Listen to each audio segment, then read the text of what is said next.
आज इस वीडियो में फिर एक बार आपके लिए मैं कुछ कुकिंग टिप्स लेकर आई हूँ। आई होप पिछला वीडियो आपको पसंद आया होगा। तो चलिए वीडियो शुरू करते हैं। क्या आपने देखा है कि जब भी हम किचन में जो ड्राई चीज़ें होती है जैसे कि पापड़, चिप्स या फिर कोई भी स्नैक फ्राई करते हैं और उसे किसी एक बड़े डोंगे में या प्लेट में रखते हैं, ऊपर ऊपर वाली चीज़ें तो ठीक होती है पर नीचे नीचे वाली बहुत ऑयली होती है।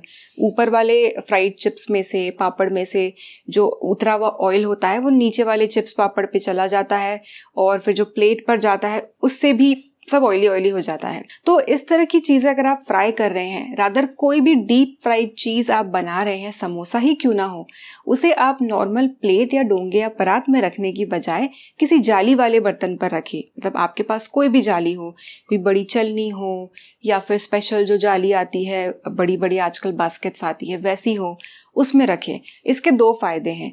एक तो तेल जो है जाली से नीचे गिर जाएगा। आजकल बहुत सारी ऐसी जाली आती है जिसमें प्लेट भी नीचे होती है, तो आप वो ले ले, या फिर अगर आपके पास सिर्फ जाली है तो कुछ तो नीचे उसके इस तरीके से रख ले कि तेल टपक कर उसमें गिरेगा।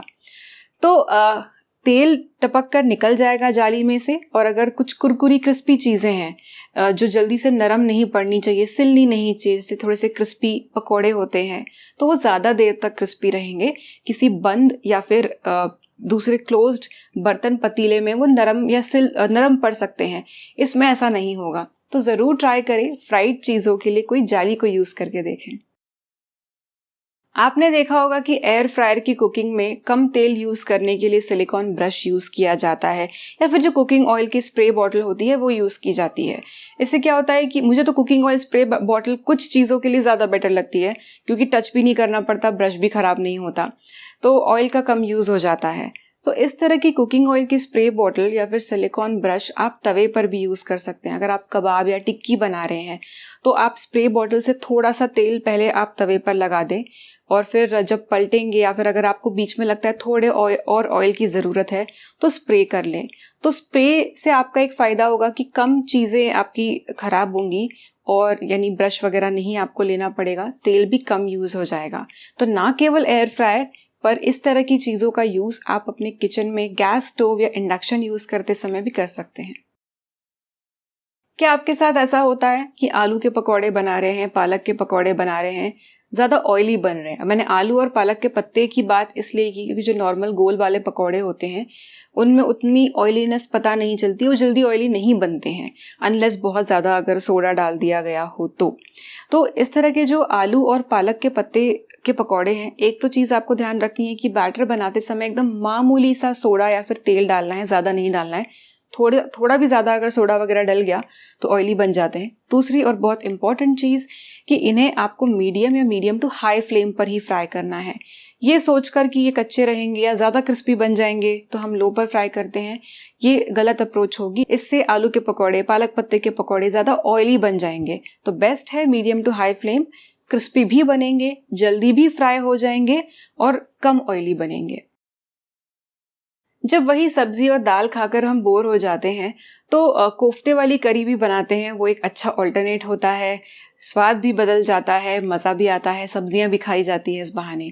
लेकिन कोफ्ते जो होते हैं डीप फ्राई किए जाते हैं, तो डीप फ्राई करते समय एक तो ज़्यादा तेल उनमें आ जाता है, और दूसरी चीज़ कुछ जो कोफ्ते होते हैं जिनमें आलू वगैरह डाला जाता है, ये ज़रा मैं कहूँगी सेंसिटिव टाइप के कोफ्ते होते हैं। आलू अगर पानी वाला निकल गया, सही नहीं निकला, तो बहुत ज़्यादा तेल पी लेता है या फिर बिखरने लगता है तेल में, सिचुएशन थोड़ी ख़राब हो सकती है। तो बेस्ट चीज़ ये है कि इस तरह के कोफ्ते जो हैं, फिर वो लौकी के हों, आलू के हों, कोई भी हों, इन्हें आप पे पैन में बना लें। एक तो शेप गोल बढ़िया रहेगा और कम तेल या घी में इन्हें फ्राई किया जा सकेगा। तो दोनों कारणों से आप पे पैन ट्राई करें नेक्स्ट टाइम जब भी कोई कोफ्ते वाली करी बना रहे हो तो। क्या घर पर चिकन लॉलीपॉप बनाते समय या फिर बाहर भी अलग अलग आउटलेट्स पर खाते समय आपने देखा है कहीं कहीं पे चिकन लॉलीपॉप बहुत अच्छा होता है, बाहर की कोटिंग एकदम बढ़िया क्रिस्पी और इवन होती है, और बाइट लेने के बाद अंदर जो है वो चिकन जूसी लगता है, ड्राई नहीं लगता। वही कुछ जगहों पर जो कोटिंग होती है वो अनइवन होती है, भले ही वो कहीं कहीं क्रिस्पी हो लेकिन चिकन जो है बहुत ज़्यादा च्यूई लगने लगता है। ऐसा क्यों? क्योंकि जो कोटिंग है वो सही से नहीं बनी होती है। तो पहले मैं भी ना जब चिकन लॉलीपॉप बनाती थी, पहले एज इन काफ़ी पहले, तो जो कोटिंग है उसकी पतली रखती थी। उससे क्या होता था कि कोटिंग पूरी तरह से चिकन लॉलीपॉप पर चढ़ नहीं पाती थी और फ्राई करते करते कहीं कहीं से हट जाती थी। तो डायरेक्टली जब चिकन कहीं कहीं फ्राई होता था तो वहाँ पे वो हार्ड और च्यूई हो जाता था, अच्छा नहीं बनता था। फिर मैंने कोटिंग को थोड़ा थिक बनाना शुरू किया, इतना कि वो अच्छे से चिकन लॉलीपॉप को कोट कर सके। बस एक्स्ट्रा जो है मैं ड्रिप कर देती हूँ। ऐसा जब से मैंने किया और मीडियम टू हाई फ्लेम पर इनिशियली फ्राई करना शुरू किया ताकि कोटिंग झट से कड़क हो जाए, फिर गैस को थोड़ा सा कम करके ज़रा फ्राई किया जाए कि अंदर से चिकन कुक हो। ये 2 चीज़ें फॉलो करने के बाद से चिकन लॉलीपॉप की कोटिंग क्रिस्पी बनती है, चिकन पकता भी है और अंदर तक एकदम जूसी रहता है।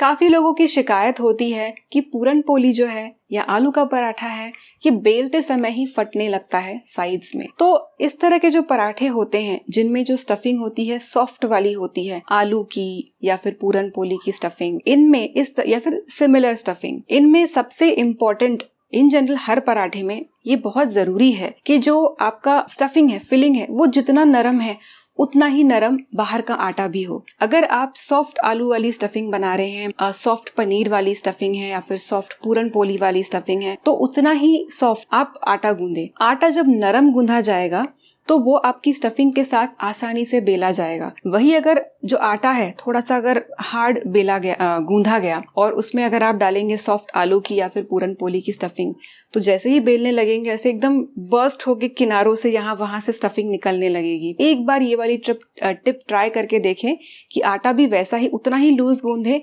जितनी आपकी आलू या पूरन पोली की स्टफिंग है, एंड ट्राई करके देखें। तो ये थी कुछ कुकिंग टिप्स जो मैं खुद फॉलो करती हूँ और मुझे ये बहुत ज़्यादा यूज़फुल लगती हैं। आप भी ट्राई करके देखना। अगर आपको लगता है कि ये और लोगों के लिए भी यूज़फुल हो सकती है तो उनके साथ ज़रूर शेयर करें। मिलते हैं अगले वीडियो में, तब तक के लिए बाय।